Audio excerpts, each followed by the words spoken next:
Hello दोस्तों, नमस्कार। हमारे चैनल में आपका स्वागत है। दोस्तों, ये मार्केट की एनालिसिस वीडियो है। ये कोई बाइंग सेलिंग रिकमेंडेशन नहीं है। अगर आपको ट्रेड करनी है तो आप अपनी रिसर्च के आधार पर और अपने रिस्क पर ट्रेड कीजिएगा। ये मेरा अपना पर्सनल ओपिनियन है। तो दोस्तों, निफ्टी को देख लेते हैं। निफ्टी डेली टाइम फ्रेम पे क्या कर रहा है। दोस्तों, आज मार्केट बहुत ही ज़्यादा वीक रहा क्योंकि मार्केट ओपन हुआ। ओपन होने के बाद बिल्कुल ऊपर ना जाके सीधे धीरे धीरे करके नीचे अपने लोअर एंड पे क्लोज किया है, लेकिन ये अभी भी सपोर्ट जोन के भीतर है। दोस्तों, 24,555 निफ्टी का ये एक सपोर्ट जोन है, और ये डेली टाइम फ्रेम पे भी सपोर्ट जोन है, और ये वीकली टाइम फ्रेम पे भी सपोर्ट जोन है।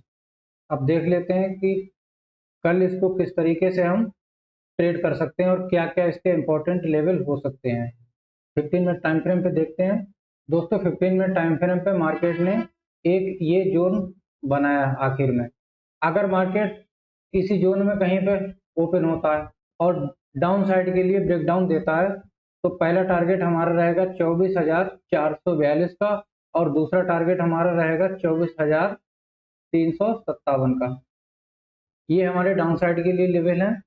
अगर मार्केट किसी रेंज में ओपन होकर डाउन साइड के लिए ब्रेक करता है तो, और अगर मार्केट किसी रेंज में ओपन होने के बाद ऊपर साइड के लिए जाता है, तो जब तक ये 24,577 का लेवल ब्रेक नहीं कर देता, इसके ऊपर क्लोज नहीं कर देता है, तब तक हम बुलिश साइड के लिए नहीं जाएंगे। अगर ये ब्रेक करके क्लोज करता है तो पहला टारगेट हमारा रहेगा 24,642 का, दूसरा टारगेट हमारा रहेगा 24,699 का, और तीसरा टारगेट हमारा रहेगा 24,744 का। दोस्तों, मार्केट बहुत ही ज़्यादा वीक है, तो क्वांटिटी को मैनेज करके ट्रेड कीजिएगा। ये ऊपर की साइड में जो छोटे छोटे ही टारगेट मिलेंगे, बहुत बड़ा कोई ट्रेड करने की कोशिश मत करना।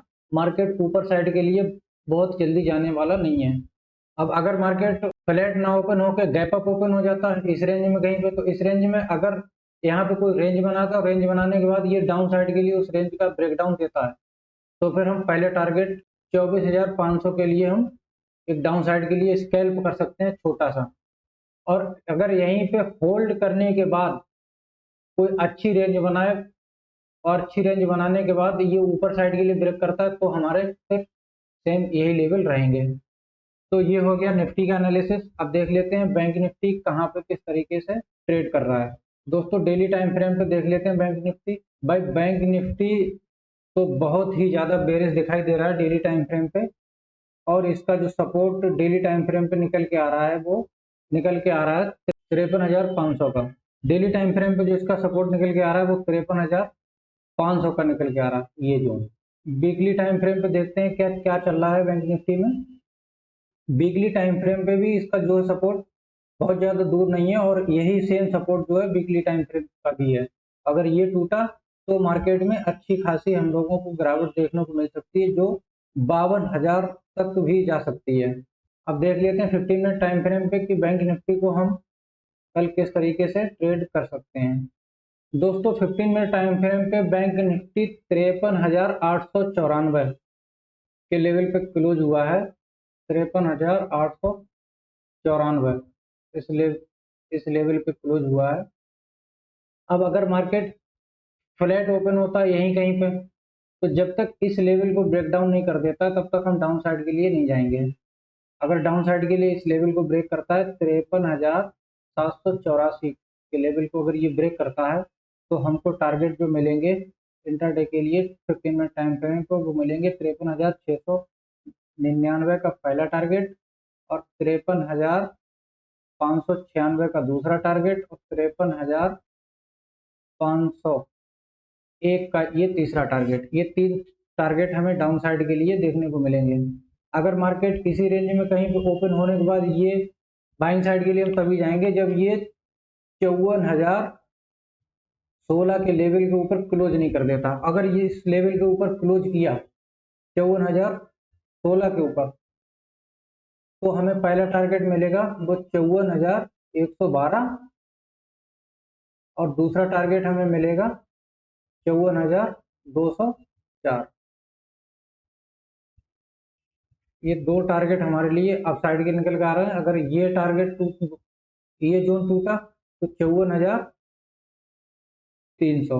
ये 3 टारगेट हमारे अप साइड के लिए हैं। अप साइड के लिए भी वही है, क्योंकि मार्केट वीक है तो क्वांटिटी को मैनेज करके ट्रेड कीजिएगा, कम क्वांटिटी में ट्रेड कीजिएगा। बाइंग साइड के लिए छोटे छोटे ही टारगेट आपको मिलेंगे, और सेल साइड के लिए इस जोन के नीचे अगर ब्रेकडाउन देता है तब हम लोगों को ये टारगेट देखने को मिलेंगे। अगर मार्केट मान लो कहीं पे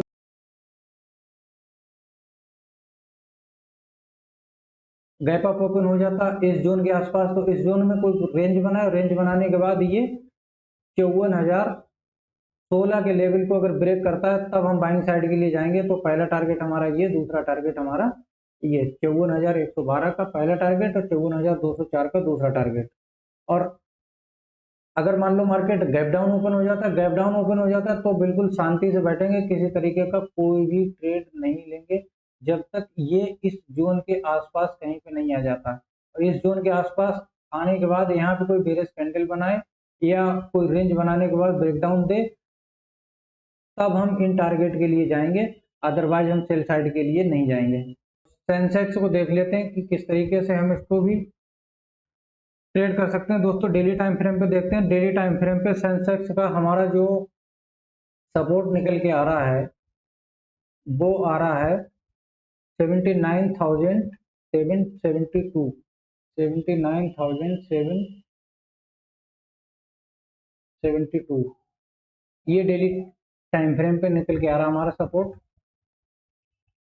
और दोस्तों ऑलमोस्ट इसी जोन के आसपास, इसी जोन के आसपास ये हमारा वीकली सपोर्ट भी रहेगा सेम। और अगर ये टूटा तो फिर हमारा जो है 79,000 तक हमें सेंसेक्स में टारगेट देखने को मिल सकते हैं। अब देखते हैं 15 मिनट टाइम फ्रेम पे सेंसेक्स को हम किस तरीके से कल ट्रेड कर सकते हैं। दोस्तों 15 मिनट टाइम फ्रेम पे जो हमारे लेवल निकल के आ रहे हैं वो ये निकल के आ रहे हैं। दोस्तों 15 मिनट टाइम फ्रेम पे मार्केट ने ये निफ्टी जैसी एक रेंज बनाई है। अगर मार्केट इसी रेंज में कहीं ओपन होता है और कुछ समय होल्ड करने के बाद इस लेवल का ब्रेकडाउन देता है 80,082 का, तो हम लोगों को जो टारगेट देखने को मिलेंगे वो 79,812 का, और दूसरा टारगेट जो हमें मिलेगा देखने को 79,462 का। ये दो टारगेट हमारे नीचे के लिए निकल के आ रहे हैं। और अगर मान लो मार्केट यहाँ पे कहीं पे गैप डाउन ओपन हो जाता है, गैप डाउन ओपन होने के बाद तो हम कोई भी ट्रेड नहीं लेंगे किसी भी तरीके का, जब तक ये इस लेवल पे पहुंचने के बाद कोई बेरिश कैंडल ना बनाए, यहाँ से कोई रेजिस्टेंस ले और कोई बेरिश कैंडल बनाए। बेरिश कैंडल बनाने के बाद यहाँ पे नीचे के लिए साइड निकलता है तो फिर हमारे यही टारगेट होंगे 79,812 का और 79,462 का। अगर मान लो मार्केट इसी रेंज में ओपन होने के बाद ये ऊपर साइड के लिए जाता तो ऊपर साइड के लिए हम तब तक बाइंग साइड के लिए नहीं जाएंगे जब तक ये 80,287 के ऊपर क्लोज ना कर दे। 15 मिनट की कोई कैंडल यहाँ पे कोई क्लोज करे, क्लोज करने के बाद फिर उसका हाई निकालते तब हम लोगों को जो टारगेट मिलेंगे देखने को 80,459 का, और दूसरा टारगेट मिलेगा 80,769 का। ये जो टारगेट हमारे, सॉरी, ये 80,583 का दूसरा टारगेट और ये तीसरा टारगेट। और अगर मान लो मार्केट कहीं पे गैप अप ओपन हो जाता है इस जोन के आसपास, इस जोन के आसपास गैप अप ओपन होता है तो हम सीधे बाइंग साइड के लिए नहीं जाएंगे। अगर यहाँ पे कोई बेरिश कैंडल बनाता है या कोई बेरिश पैटर्न बनाता है और नीचे के लिए आता है तो हम पहला इस टारगेट के लिए 80,082 के लेवल तक के लिए हम डाउन साइड के लिए छोटा सा स्कैल्प कर सकते हैं। तो दोस्तों वीडियो पसंद आई हो तो वीडियो को लाइक करें और चैनल को सब्सक्राइब करें। मिलते हैं एक और नई वीडियो के साथ, तब तक के लिए नमस्कार।